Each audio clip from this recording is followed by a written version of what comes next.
அஸ்ஸலாமு அலைக்கும் வரஹ்மத்துல்லாஹி வபரகாத்துஹு. இன்றைக்கி குரான் காலேஜ் வகுப்பில் என்ன பார்க்க போகிறோம் அப்படின்னா, ரப்பு அப்படிங்கிற வார்த்தைக்கு உண்டான அர்த்தங்களை பார்க்க போகிறோம். அந்த ரப்பு அப்படிங்கிற வார்த்தைக்கு மீனிங் பல மீனிங் வருது. அது எப்படின்னா, பராமரித்து, பாதுகாத்து, வளர்த்து, சீர்திருத்தம் செய்து, நிலைபெறச் செய்து, கண்காணித்து, உதவி செய்து, இதெல்லாம் யார் செய்வா? ரப்பு தான் செய்வான். இவ்வளவு மீனிங்கையும் கொண்ட ஒரு பொருள் இருக்குது, ஒரு பெயர் இருக்குது அப்படின்னா அது ரப்பு அப்படிங்கிற பெயருக்கு தான் இருக்குது. அப்போது ஒரு பிள்ளைய பெற்று வளர்த்து அதை கண்காணித்து சீர்திருத்தம் செஞ்சு அதை நல்ல முறையில் வளர்த்து பாதுகாத்து கொண்டு வர்றது இந்த உலகத்தை பொறுத்த வரைக்கும் யாராக இருக்கா? அது தாயாக இருக்கா. அதுக்கு தான் அந்த தாய்க்கு, அந்த பேரண்ட்ஸுக்கு அந்த பெற்றோருக்கு முரப்பி அப்படிங்கிற பேர் இருக்குது. அப்போ இதுக்கெல்லாம் மேலே அதிகமான பராமரிக்கக்கூடியவனாகவும், கண்காணிக்கக்கூடியவனாகவும், வளர்க்கக்கூடியவனாகவும், பாதுகாக்கக்கூடியவனாகவும், நாம் வளர்கிறதுக்கு உருவாக்கி தந்தவனாக எல்லாமுமாக இருக்கிறது அந்த அல்லாஹ். அதுக்கு தான் அந்த அல்லாஹ்வுக்கு பெயர் ரப்புன்னு அவன் பெயரிட்டிருக்கான். 16வது அத்தியாயம் 78வது வசனத்தில் அல்லாஹ் என்ன சொல்கிறான்னா, உங்களின் அன்னையின் வயிறுகளிலிருந்து நீங்கள் எதையும் விளங்காமல் இருந்த நிலையில் அல்லாஹ் உங்களை வெளிப்படுத்தினான் அப்படின்னு சொல்கிறான். அப்போது நாம் எதையும் விளங்காத நிலையில் என்ன செஞ்சுருக்கான்? அல்லாஹ் நம்மளை வயிறுகளிலிருந்து நம்மளை வெளியாக்கியிருக்கான். யாருடைய தயவால் வெளியாக்கி? அல்லாஹ் வெளியாக்கியிருக்கான்.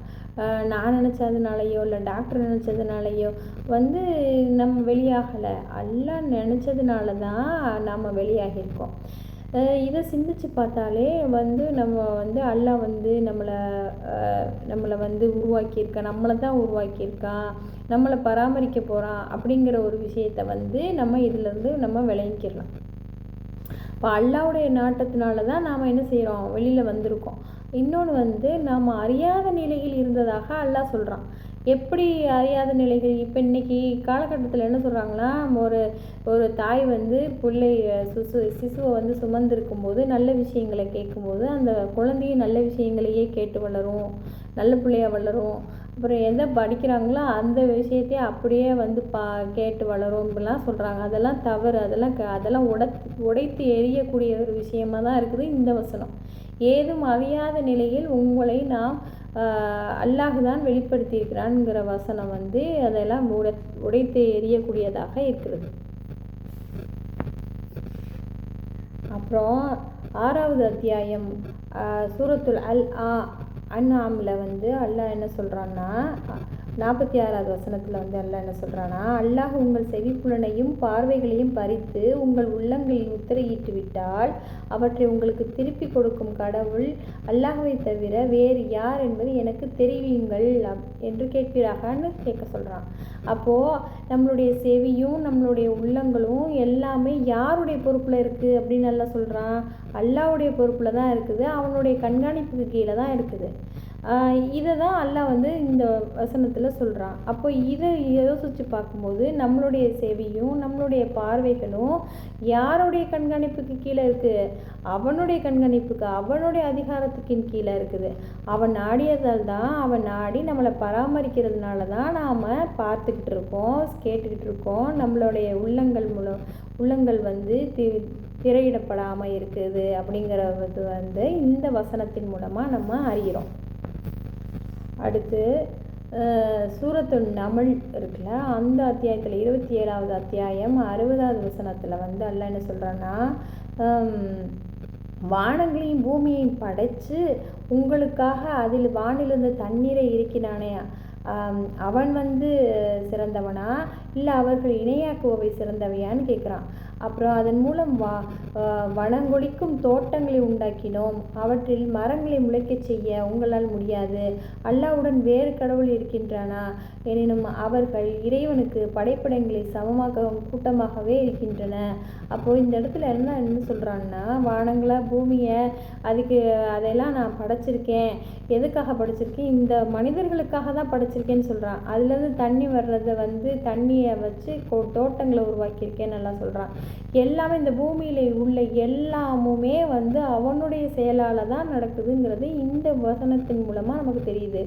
அடுத்து 61வது வசனத்தில் வந்து அவர்கள் இணையாக்குவவை சிறந்தவையா, அல்லது பூமியை வாழ்விடமாக்கி அதற்கிடையே ஆறுகளை ஏற்படுத்தி அதற்கு உறுதிமிக்க மலைகளையும் அமைத்து 2 கடல்களுக்கிடையே தடுப்பையும் ஏற்படுத்தியவனா, அல்லாஹ்வுடன் வேறு கடவுள் இருக்கிறானா, எனினும் அவர்களில் அதிகமானவர் அறிந்து கொள்வதில்லை அப்படின்னு சொல்கிறான்.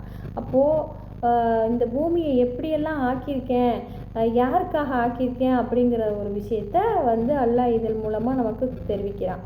அப்போது அந்த ரப்பு அப்படிங்கிற ஒரு வார்த்தைக்கு மீனிங்காக, அதாவது படைத்து பராமரித்து வளர்த்து நம்மளை சீர்திருத்தி எவ்வாறெல்லாம் சுற்றி இருக்கிற இடங்களையெல்லாம் சீர்திருத்தி நம்ம இருக்கக்கூடிய இடத்த வந்து அழகாக்கி தந்திருக்கானே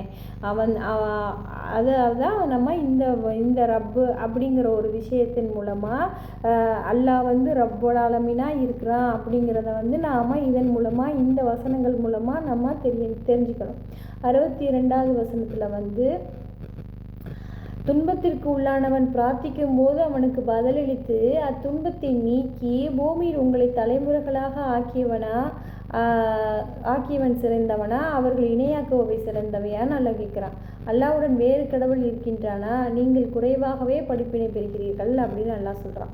அப்போது அல்லாஹ்வுக்கு வந்து இணை கற்பிக்கிறாங்கல்ல, அந்த இணை கற்பிக்கிறது வந்து சிறந்தவையா, அல்லாஹ் இந்ததெல்லாம் நான் செஞ்சுருக்கேன், எதுக்காக செஞ்சுருக்கேன், மனிதன் வாழ்கிறதுக்காக செஞ்சுருக்கேன், இங்கே இணை வைக்காதீங்க அப்படின்னு சொல்கிறது மாதிரி அல்லாஹ் வந்து இந்த குர்ஆன் வசனங்களை எல்லாம் சொல்கிறான். இதெல்லாம் நம்ம சிந்திச்சு பார்க்கும்போது இது வந்து ரப்புல் ஆலமீனால உருவாக்குனவனால் மட்டும்தான் இவ்வளவு நுணுக்கமாக சொல்ல முடியும் அப்படிங்கிறது இதன் மூலமாக நமக்கு விளங்குது.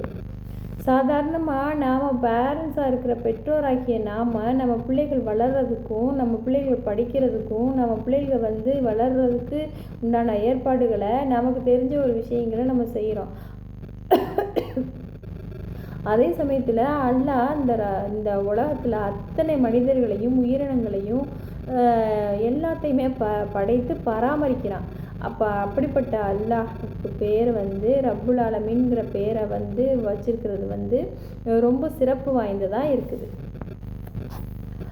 அப்புறம் 26வது அத்தியாயம் அஷுரா அப்படிங்கிற அத்தியாயத்தில் வந்து 69வது வசனத்தில் வந்து அல்லாஹ் என்ன சொல்கிறான்னா, 68வது வசனத்தில் அல்லாஹ் என்ன சொல்கிறான், இன்ன ரப்பக லஹுமுல் அஸீஸுர் ரஹீம், அவன் வந்து நிகரிலா அன்பாளன் மிகைத்தவன் அப்படின்னு சொல்கிறான். அப்படின்னு சொல்லும்போது இறைவன் அப்படிங்கிற ஒரு வார்த்தைக்கு இப்போ அந்த இடத்துல வந்து ரப்பு அப்படிங்கிற ஒரு வார்த்தையில தான் அல்லாஹ் வந்து சொல்கிறான். தன்னை வந்து சொல்லும்போது அசீசுர் ரஹீம், மிகைத்தவன் நிகரிலா அன்பாளன்னு சொல்லும்போது அந்த இடத்துல ரப்பு அப்படிங்கிற ஒரு வார்த்தையை தான் உபயோகிக்கிறான். அல்லாஹ் வந்து கடுமையான சொற்களை சொல்லும்போது, கோபமாக சொல்லும்போது ரப்புங்கிற வார்த்தையை சொல்லலை. அன்பா, அரவணைப்பா, பாதுகாப்பலனா வந்து ஒரு ஏற்பாடுகளை செய்யக்கூடியவனாக இருக்கக்கூடிய இடங்களில் வந்து அல்லாஹ் வந்து ரப்புங்கிற வார்த்தையை தான் குர்ஆனில் வந்து இருக்கிறது. ரப்புல் ஆலமீன் அப்படிங்கிற ஒரு வார்த்தைக்கு மீனிங் வந்து அகிலத்தின் இறைவன், அகிலத்தை படைத்து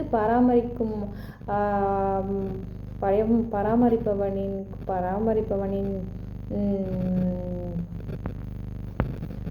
ரப்புல் ஆலமீன் அப்படிங்கிற ஒரு வார்த்தைக்கு வந்து மீனிங் வந்து அகிலத்தை படைத்து பராமரிக்கக்கூடிய இறைவன் அப்படிங்கிற மீனிங் தான் தருது. நாம் வந்து சாப்பிட்றத பற்றி சிந்திச்சு பார்க்கணும். நம்ம சாப்பிட்றத சிந்திச்சு பார்த்தோம்னா, நம்ம தலைகீழாக நின்னோம்னா நம்ம சாப்பிட்ற சாப்பாடு அப்போ வந்து தலைகீழாக போகணும், அப்படி போகாது. அது எப்படி போகும், எப்படி வயிற்றுக்கு நேராக நின்று நம்ம சாப்பிடும்போது எப்படி வயிற்றுக்கு சென்றடையுமோ அதே மாதிரி தான் நம்ம தலையில நின்றாலும் சென்றடையும். இது யாருடைய ஏற்பாடு, அது அல்லாஹ்வுடைய ஏற்பாடு தான். இந்த தன்மைக்கு தான் ரப்பு அப்படிங்கிற பெயர். அதை மழைக்காலத்தில் வந்து எறும்புகள் வந்து ட்ராவல் பண்ணாது, சாப்பாடை தேடி அலையாது. அந்த வெயில் காலத்தில் தான் சேமித்து வைக்கும். அப்போ சேமித்து வைக்கக்கூடிய ஒரு தானியங்கள், இப்போ தானியங்களை நம்ம எடுத்துக்கிட்டோம் அப்படின்னா, அந்த தானியங்கள் வந்து எல்லாமே குப்பைகளோடு கிடக்கும் தானியங்களாக இருக்கட்டும், இல்லை தானியமாக விளைய வைக்கக்கூடிய தானியங்களாக இருக்கட்டும், தானியம் மட்டும் என்ன செஞ்சிடும், அல்லாஹ் வந்து அப்படி ஒரு ஏற்பாடு பண்ணியிருக்கான். அதாவது தானியங்கள் மட்டும் வளரக்கூடிய ஒரு தன்மையை அல்லாஹ் அதுக்கு வந்து ஏற்பாடு பண்ணி வச்சுருக்கான். அப்போ இந்த எறும்புகள் வந்து சேமிக்கக்கூடிய இடங்களில் தானியங்களை கொண்டு போய் சேர்த்து வைக்கும்போது அது முளைச்சி வந்துடணும்ல, முளைச்சி வராது. அப்போ என்ன செய்யும் அப்படின்னா, அது வந்து ரெண்டாக உடச்சி அந்த தானியங்களை ரெண்டாக உடச்சி சேமித்து வைக்குமா. இந்த ஏற்பாடை, இந்த அறிவை யார் கொடுத்தா? அது அல்லாஹ் தான் கொடுத்தான். அதே மாதிரி கொத்தமல்லி இருக்குல்ல, அந்த கொத்தமல்லியை கூட பாதியாக உடைச்சா கூட முளைச்சிருமா. அந்த கொத்தமல்லி அந்த மாதிரி விதைகளை கூட அது என்ன செய்யுமா, நாளாக உடைச்சிருமா. இது யாருடைய ஏற்பாடு? அந்த அறிவை யாருக்கு கொடுத்தா? யார் அந்த எறும்புக்கு கொடுத்தா? அதுவும் ரப்போடைய ஏற்பாடு தான். அதே போல் நம்ம வந்து தாய்ப்பாலை வந்து நம்ம கூகுளில் தேடும்போது அற்புதமான ஒரு செயலாக இருக்குது. அப்போ வந்து சம்மரும் இருக்குது, வின்டரும் இருக்குது. அந்த குழந்தைக்கு தேவையான மாதிரி அந்த சம்மர்லேயும் வின்டர்லேயும் தகுந்த மாதிரி ஒரு பால் சுரக்கக்கூடிய ஒரு அமைப்பை வந்து அல்லாஹ் வந்து ஏற்படுத்தி வச்சுருக்கான். அதே மாதிரி அந்த உமிழ்நீர் இருக்குல்ல, அந்த உமிழ்நீரை சிந்திச்சு பார்க்கும்போது தேவையான அளவோடு சுரக்க செய்யக்கூடிய ஒரு ஆற்றலை வந்து நம்ம மனிதர்களுக்கு படைச்சு வச்சுருக்கான்.